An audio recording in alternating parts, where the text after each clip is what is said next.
இதான் வேலிக்கேசல் பேய் வீடு. 3 பேரும் பேய் அடி செத்து போயிட்டோம்னா கேட்ட பார்த்தாலே பயமா இருக்கு.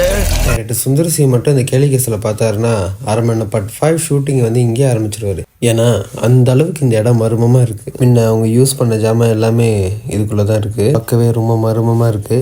அங்க ஒரு போட்டோ தெரியுது. அப்படியே ஜூம் பண்ணுவோம்.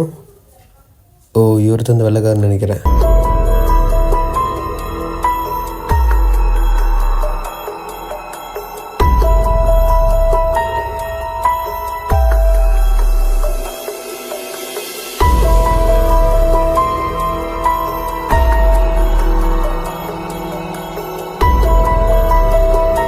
பேபி, இங்க பேய் இருக்குன்றானுங்க, பிசாசுங்க இருக்குன்றானுங்க.